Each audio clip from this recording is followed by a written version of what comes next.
El balcó, de Jordi Sarsanedes. A 20 anys, en Lluís treballava en un despatx d'exportacions. Alguns coneguts de consideració asseguraven als seus pares que hi faria carrera. Potser sí, però l'espera del servei militar donava un matís especial al seu treball. L'autoritzava a una certa indolència. Als vespres, 3 cops per setmana, anava a classe de francès.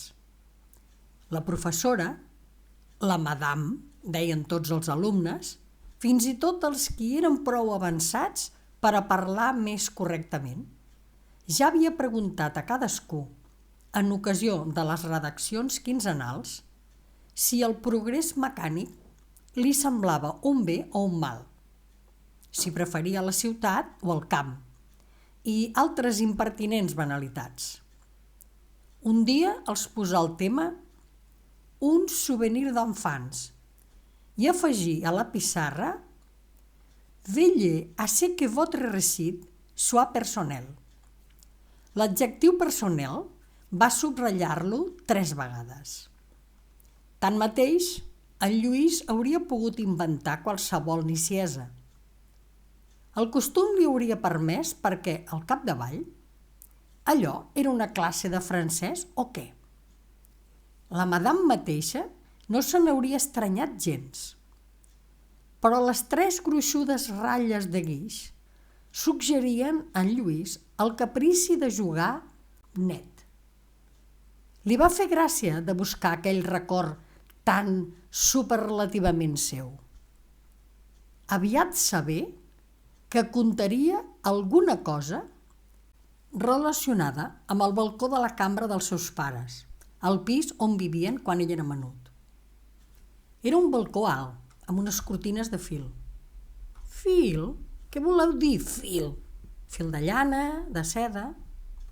No, ni llana, ni seda, ni cotó. Fil. Deveu voler dir lli en neta. Les cortines del balcó dels pares eren d'un lli finíssim, lluminós. Als migdies d'hivern, quan el sol podia tocar-les, mentre la mare parava a taula, en Lluís es trobava bé, ajagut a l'estora, al peu de les cortines resplendents, darrere les quals ballaven unes partícules il·luminades. Sovint el llibre de contes o d'aventures es quedava tancat al seu costat. De vegades, l'espera del pare ja no era un dels elements d'aquell benestar. Es feia angoixosa. En Lluís s'alçava, apartava les cortines, posava la mà al pom de la vidriera. «No surtis que fa fred», deia la mare. Amb el front als vidres, ell només podia veure uns pocs metres de la vora via per la qual el pare passaria. Si es distreia un moment i mirava el plàtan, tan absurd, a l'hivern, quan ha estat podat, amb els braços forçuts que no aguanten res, o el cavall que per menjar sacsejava el morral, el pare ja havia passat, i ell sentia de sobte que a la porta del pis el soroll de la clau. Corria a rebre content i alliberat de neguit, però també una mica moix perquè la White era una mena de joc i aquell dia hi havia perdut. A la madame li hauria pogut parlar d'això, o bé, per triar una anècdota amb més moviment, d'aquell ferit que 4 homes portaven, corrent carrer avall, un dia de trets.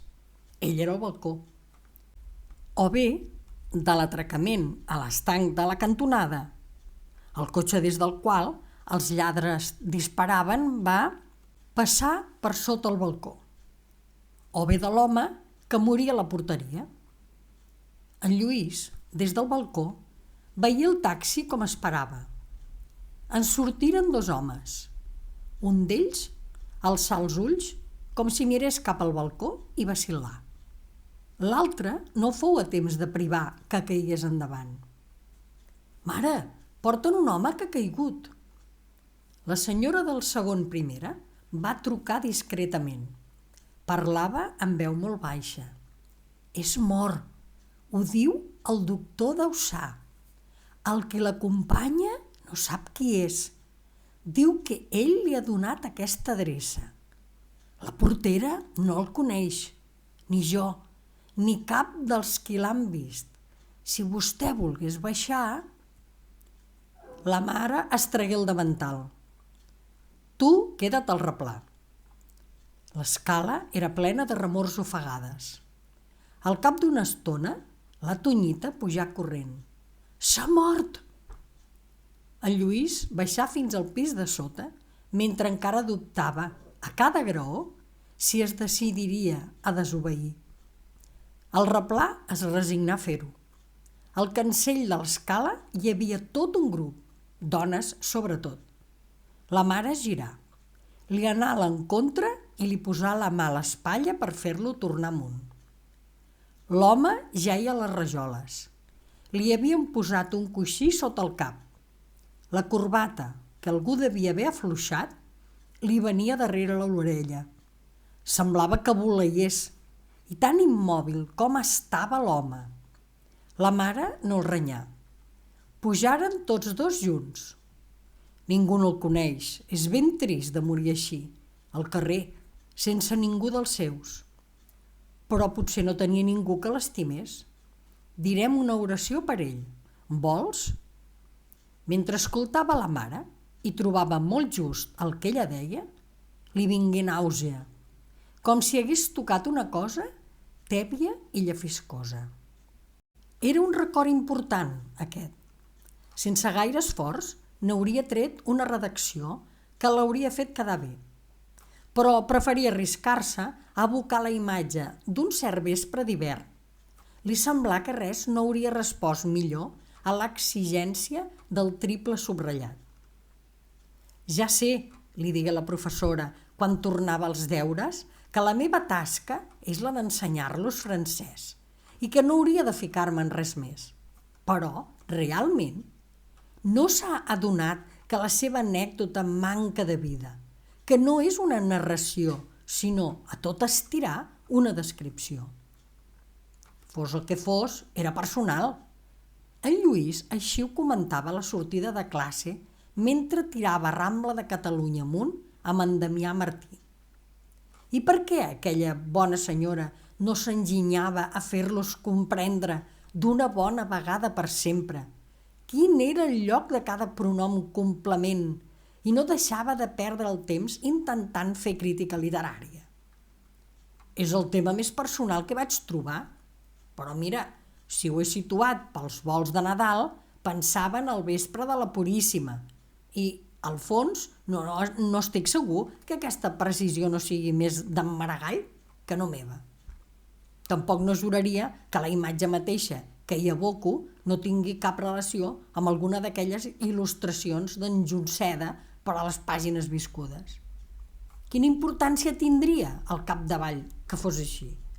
Deuria voler dir que vaig retrobar-me en el dibuix d'en Junceda, que aquell dibuix m'expressava. Així, el record no fora menys significatiu, oi? És una imatge tan senzilla que m'ha costat bastant de descriure-la.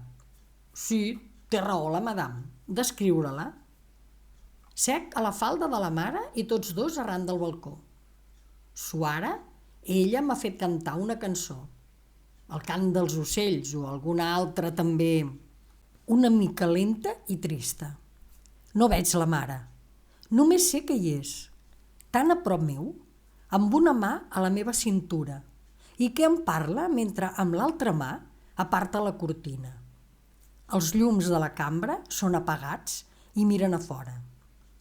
El vent, que fa ballar una mica la bombeta penjada al mig del carrer i passa a des i ara l'ombra d'una branca per la nostra pàl·lida cortina, ha eixugat la lluentor de l'empedrat. La fosca és mat i lluen, de tant en tant, algunes corbes de la carrosseria d'un cotxe que passa. A dalt hi ha un cel molt net, d'un blau turquesa esblaimadíssim. S'hi retallen ben negres els balustres del terrat de la casa del davant. I res més. El món és vell i espaordidor, i jo sóc a la falda de la mare. Res més. En Damià Martí, que havia llegit una mica, somreia amb indulgència. És curiós com aquell pis, que fa molts anys que no he vist, és encara present al meu esperit. No vull dir que el recordi amb tots els detalls, que no ho faig pas, sinó que compta per a mi. I penso cada vegada que topo amb la idea de la vida confortable. I no era pas cap gran pis. La mare m'havia de rentar els safareigs. Però quan em trobo en una sala de bany ben instal·lada, enyoro la lluentor blau-gris del ciment saturat de sabó. El de vassall de crom i de rajola de València em sembla hostil, com si em separés de l'autèntic confort. En Damià Martí encara tenia aquell somriure que, visiblement, esperava ésser interpretat com a signe de saviesa i de bonhòmia. Uns quants anys després, la Marta Coma no fou tan discreta. És clar que la confidència li interessava més. Potser era la promesa d'en Lluís. Mentre s'aclaria aquesta incertesa, passejaven per la ciutat i seien als cafès dels afores i als pedrissos de les places abandonades amb 4 acàcies i moltes herbes. No eren pas tan jovenets que poguessin deixar tranquil·lament que el temps passés sense aportar-los cap resposta. I què? Voldries que et digués? Estimaria les taques de les parets d'aquest pis si el coneixia? Que bé? Fora una frase original, oi? I agosarada. Obscena, fora. Permet que t'ho digui. Perquè les parets tacades, com els vestits vells, amb la mateixa força amb què tranquil·litzen la persona a la qual pertanyen, repugnen els altres. No voldries pas que em posés a col·leccionar la robeta que portaves quan eres petit. Som grans, Lluís, adults.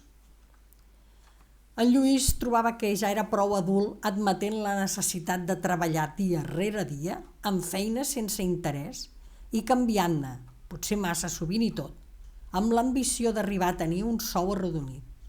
Així, per exemple, acceptar la proposició d'anar a instal·lar una agència de la companyia a Vigo. Estimat Lluís, la teva última carta era plena d'enyorança. Potser podria sentir-me'n afalagada, però m'entristeix i no estic trista amb tu, sinó a causa de tu. És massa visible que no m'enyores només a mi, allò que és la nostra vida, allò que ben realment pots retrobar només que facis un viatge una mica llarg, sinó coses que no existeixen, coses que només podrien ésser vistes des del teu famós desaparegut balcó de les cortines de fil. No m'ho prenc massa seriosament, però, perdona'm, crec que he de renyar-te una mica. I t'ho prego, no pensis que és gelosia perquè jo no era al teu costat darrere aquelles cortines. Hem d'ésser adults. Això vol dir acceptar el que som, admetre els límits de les nostres possibilitats, renunciar al miratge dels impossibles retorns. Si amb allò que la vida ens concedeix, i que potser és valuosíssim, intentem substituir allò que ens ha pres, ho perdrem tot. D'altra banda, no t'adones que aquest confort absolut de la infantesa és un engany providencial pel qual ningú, encara que ho volgués, no es podria deixar prendre 2 vegades? Ens podem fer, sí, un confort, però mai no deixarem de saber com és, en definitiva, precari. Si vols, tindrem unes parets, uns mobles, i els dies els marcaran fent-los cada vegada més nostres. Per als nostres fills, si en tenim, la nostra casa serà un castell segur, i tu i jo serem feliços que així sigui. Però no serà un castell per a nosaltres, mai del tot per a nosaltres. Sempre sabrem que pertany a la casa, a un petit món ordenat segons nosaltres mateixos, no ens salva de pertànyer encara més al temps. Refusant de morir a cada instant amb tot allò que tenim a les mans, ho enyorarem ja mentre encara és aquí, amb la sola esperança de retrobar-ho enllà, en un tot d'indestructible duresa. Jo voldria veure't dins el present al qual tu i jo pertanyem, així, estimant-lo, enyorant-lo. I no puc estar-me de pensar que l'altra enyorança que massa sovint et domina és, no t'estranyis de l'expressió, una diversió perversa que et pot privar de viure de debò. Un bon dia, la Marta decidí que s'havia quedat per vestir sants i que viuria d'acord amb aquest fet ja indiscutible. Era una conducta adulta. Fins i tot tingué cura de no caure a la puerilitat d'interrompre l'amistat amb en Lluís. Es veieren de tant en tant, fins que ell es casà i no gosà presentar-li la seva dona. La Marta no aprovà aquell casament. Una persona adulta no deixa que la generositat li enterboleixi el judici. El casament de conveniència és una solució assenyada i preferible a moltes altres. Però aquell matrimoni era envilidor. En Lluís, calvejant i quadragenari, s'havia volgut assegurar només que algú li sergís els mitjons amb una mica de cura. Quan es casaren, l'Antònia era bastant més jove que en Lluís. Tanmateix, la diferència d'edat s'anul·là en pocs anys. Venedora en una botiga de queviures, l'Antònia s'havia pensat que en Lluís era un bon partit, i potser ho era, des del seu punt de vista. La llàstima fou que va canviar aviat de punt de vista. Al començament s'adonava que, a casa del seu marit, els diners no mancaven per a les mateixes coses que a casa de la seva mare. Però després oblidà aquest matís. I aleshores, digueu-me, quin cas cal fer d'un marit que no pot allunyar, amb un gest bell i senzill, els maldecaps en forma de factura. En Lluís, però, la gran sorpresa la hi donaren els seus fills. El naixement del primer havia esperat sentir-se endut per una onada d'afecte i l'onada no vingué. Quan nasqué el segon, ell ja s'havia refugiat dins la creença que el sentiment paternal no té una estreta fonamentació fisiològica, com el de la mare, i que creix a mesura que les relacions amb l'infant adquireixen complexitat. Quan va néixer el tercer, ja no tenia esperances. Els seus fills, sorollosos, exigents, amb ganes de fer nosa, només eren commovedors els moments que, per exemple dormint, es trobaven reduïts a una nítida, innocent animalitat.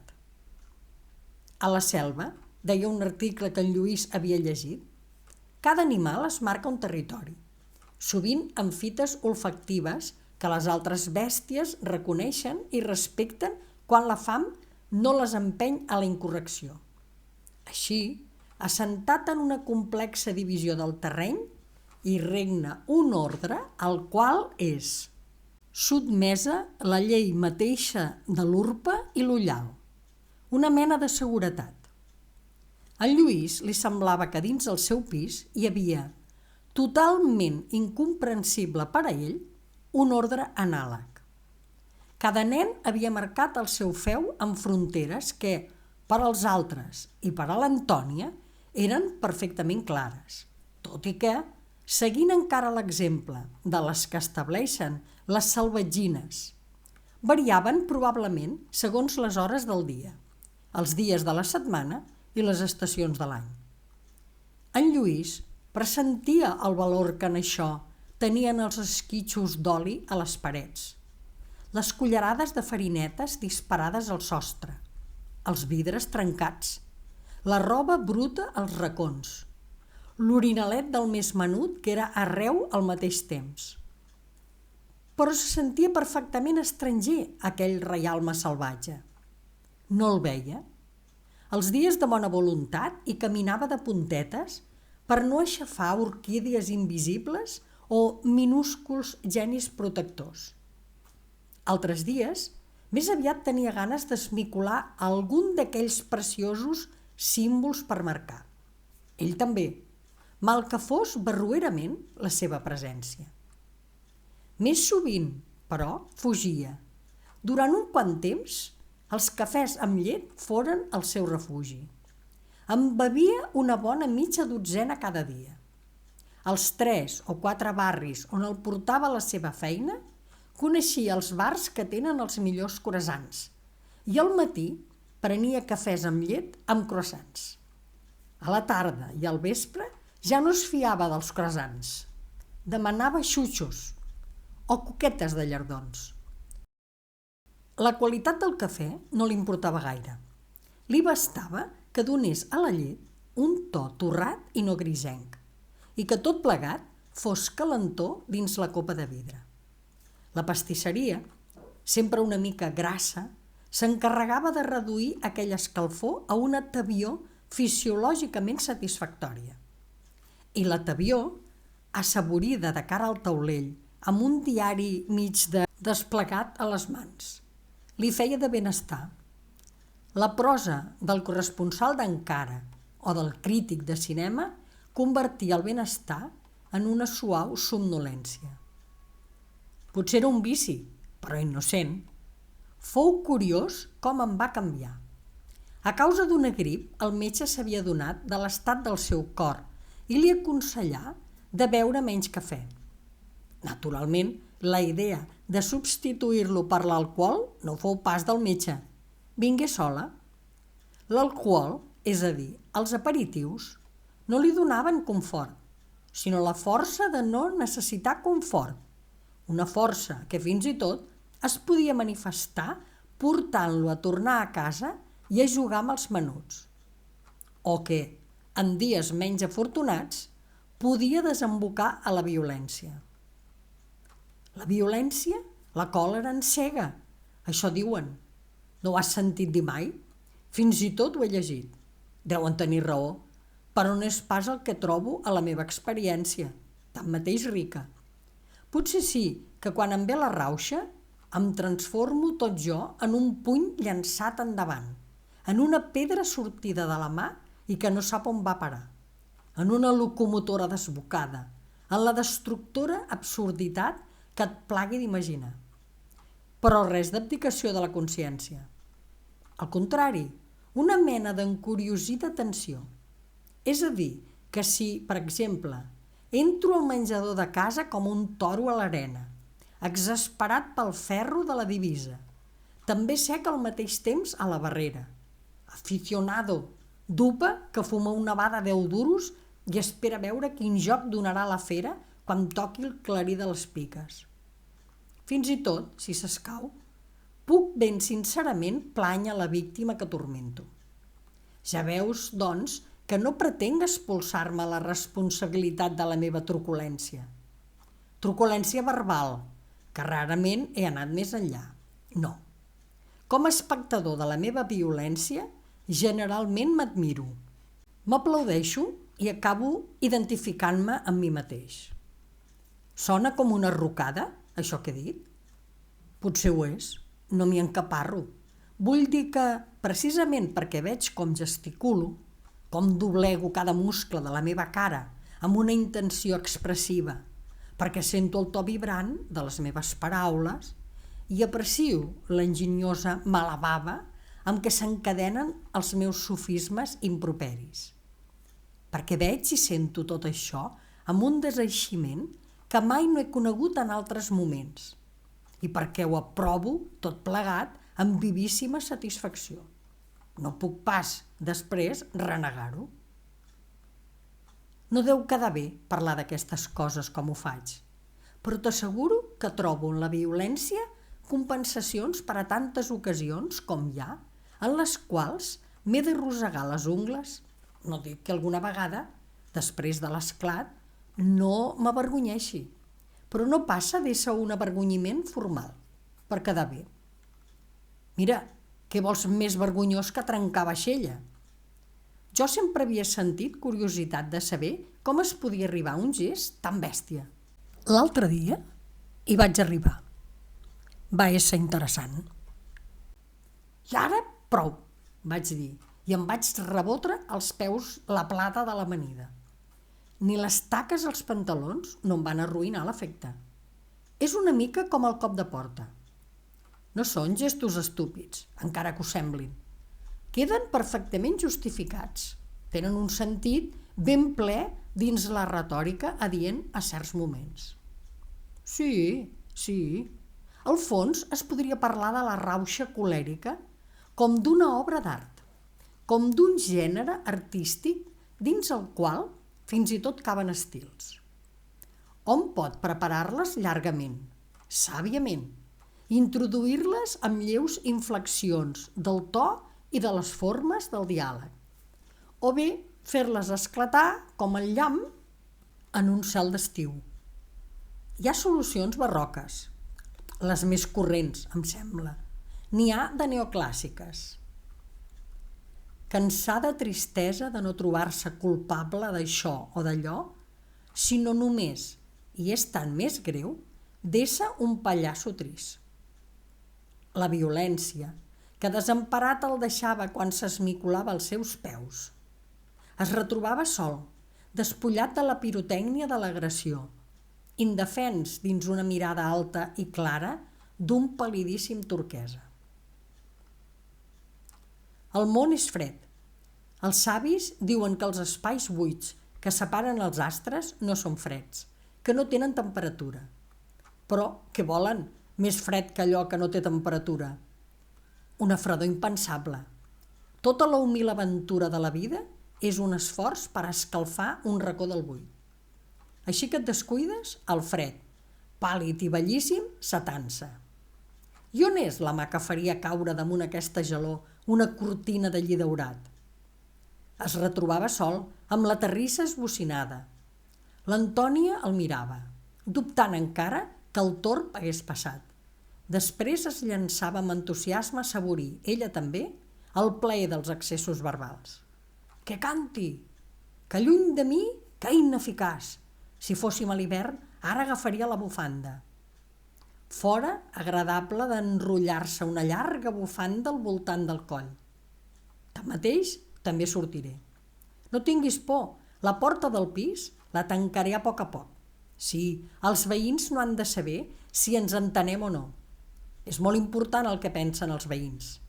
Sabessis que poc m'importen els veïns, i que poc m'importes tu, i que poc m'importa tot. Em fa por dir que res no m'importa. Només m'importa alguna cosa que he oblidat. Alguna cosa que potser recordaré si callo molt, si estic molt sol. No has de beure. Què resol la beguda? Vols dir que mai res has resolt? Només tirem endavant, només ajornem.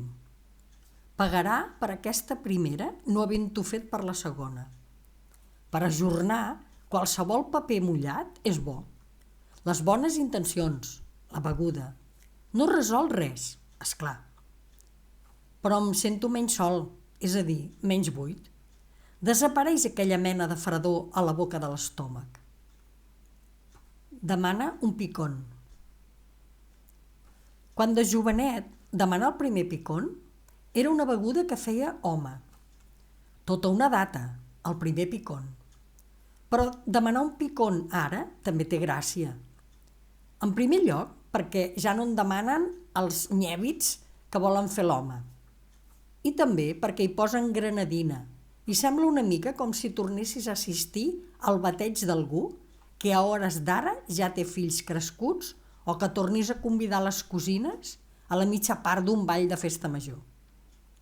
I perquè te'l serveixen amb una cullereta dins una copa de peu una mica alta, com un cafè amb llet. Quina cara faria el cambrer si ara li demanés un croissant per a sucar el picón? No resolem res, ajornant. Ajornar és un vici. És el vici.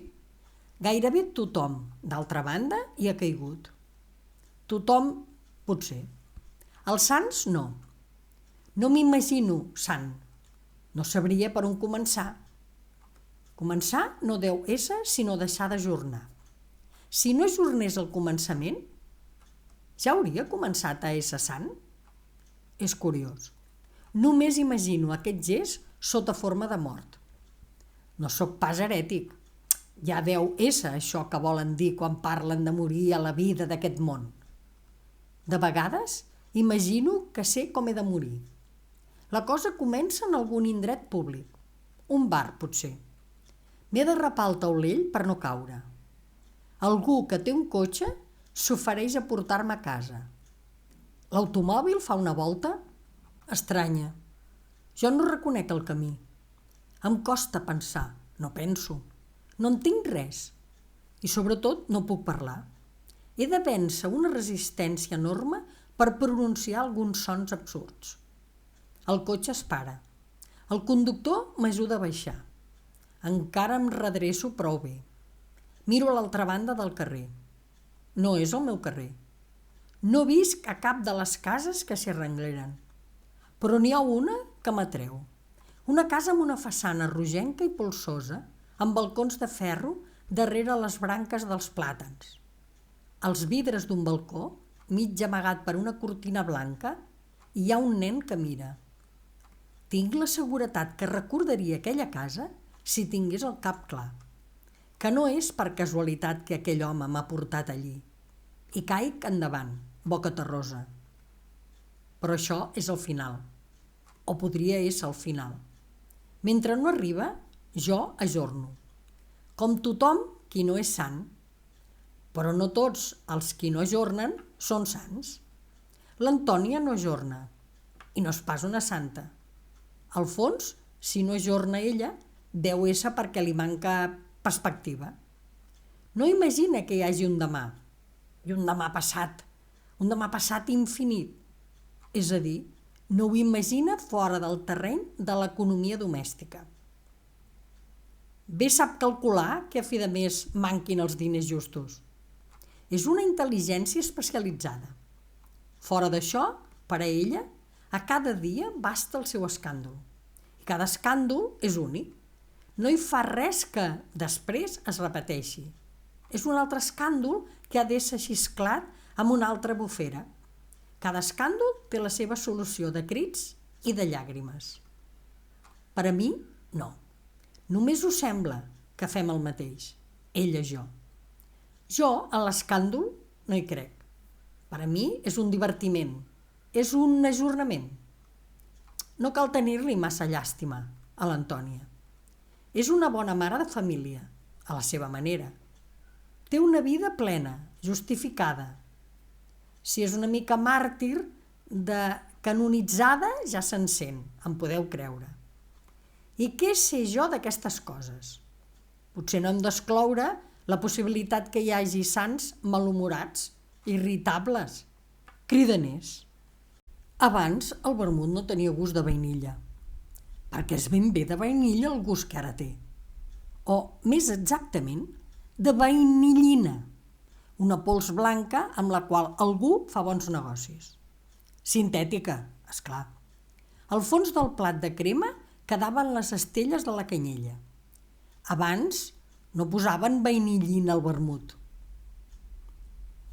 La gabardina descordada li queia verticalment des de l'esquena i posava faldilles als 3 peus cromats del tamboret. El cap tirant endavant completava la grotesca silueta del monstre geperut que pren aperitius a 4:45 de la tarda. Potser uns quants anys de perseverància acabarien donant-li aquell aspecte, ensems humiliat i provocador, de l'home que viu per veure i tindria dret al tractament de vergonyida complixitat que el gremi dels detallants de begudes reserva per als qui s'han sacrificat massa per la prosperitat del negoci. De moment, encara era un senyor que comet una extravagància. Els aperitius tenen això de bo, que es presenten sota un aspecte tranquil·litzador. El que més i el que menys, tots són medicinals i bons per al fetge. Ho diu l'etiqueta, i més val creure-ho que anar-ho a veure. Si més no, obren la gana. Quin símptoma de salut hi ha? Millor que la gana. Acumulem gana, noi. Què et semblaria un altre aperitiu? Un aperitiu, que diu aquell. No tothom en diu aperitius, ni peritius, ni aperitius. Els noms més precisos, les marques, són evidentment molt útils. Eviten que hom hagi d'alçar contínuament l'índex de la mà dreta. Però aperitiu és una paraula bonica. Llàstima que faci fi. És una bona paraula, prometedora. Caldria fins i tot estendre'n l'ús fora del terreny de les begudes. Tot allò que porta un alliberament. Un començament o una revelació podria ésser qualificat d'aperitiu. Les virtuts aperitives de la poesia de Rilke, la mort aperitiva, la política aperitiva del Mahatma Gandhi. És més, els antics alquimistes van perdre ben llastimosament el temps darrere coses tan infantívoles com la pedra filosofal o l'elixir d'eterna jovenesa. Haurien hagut de buscar i de trobar, naturalment, l'aperitiu universal. Hauria pogut ésser una beguda semblant a aquesta, amb gust d'escarxofa. La flaire d'herbeta sempre desvella, amb una suggestió mística, les tendències panteistes del públic. I l'escarxofa és una planta hieràtica, sense galindaines, una planta per a la seriositat, si n'hi gosem anomenar-la flor. Una beguda amb gust d'escarxofa. A qualsevol li bastaria de beure'n una copa plena, res de gotes, una mesura de taverner generós, perquè tot allò que s'ha d'alliberar s'alliberés, tot allò que ha de començar comencés, tot allò que s'ha de revelar es revelés. Ho imagino com una cortina que s'alça, més exactament, que s'obre i s'alça al mateix temps, onejant. Però res de vels, si us plau, res de vels que són cosa de cinemes pretensiosos, ni velluts. Més aviat una mena de lona, de vela de vaixell, lleugera sí, però sòlida, plena de llum. Un soroll de vela sota el vent aniria molt bé, abans que tot fos un silenci musical. Perquè, és clar, després vindria allò que anomenen la música callada i la soledat sonora. Darrere la vela, o després de la vela, hi hauria l'espai, senzill, únic, d'un blau clar però intens, tocat de verd. No em pregunteu per què tindria aquest color. Intuïció, senzillament. I la llum fora immòbil, tota presa per aquest color universal. Sabeu? Fora una mica com de vegades he imaginat el fred. Com un cristall o una pedra preciosa, sense facetes, naturalment, però res de fred. 36,7, senyor meu, 36,7, al nord-est, a l'est i a la quinta forca. I això, que no hi hauria? Quinta forca. Fora una mica com quan per atzar heu encertat del tot la maniobra de les dues aixetes de la banyera. L'aigua ni sembla mullada. No sabríeu dir si fóreu dins aquell espai total lluminós o bé si aquell espai, etc., fora dins vostre. És a dir, 36,7. No, posem-hi 37. Veieu, parlava del panteista ignorat que tots portem dins, i ell m'ha dictat el 36,7. En un univers de 36,7 ens perdríem, ens anul·laríem. Soc ortodox, jo. Opto per un jo alliberat, però mantingut i elevat. Opto pel 37. Ara que hi penso, tota la vida dec haver sentit la mancança d'aquestes 3 dècimes de diferència. Seia solitari als bars. No hi havia fet amics. Rarament la beguda el posava garlaire. Només de tant en tant llegia els diaris. Bevia amb un excés moderat i regular. Mai no havia fet un espectacle. Sortia de l'establiment amb un pas de ciutadà normal. Al pitjor dels casos, algú hauria pogut suposar que tenia els peus plans. La cosa més estranya que feia era, de tant en tant, quedar-se una estoneta embadalit mirant, per exemple, els metalls lluents de la cafetera.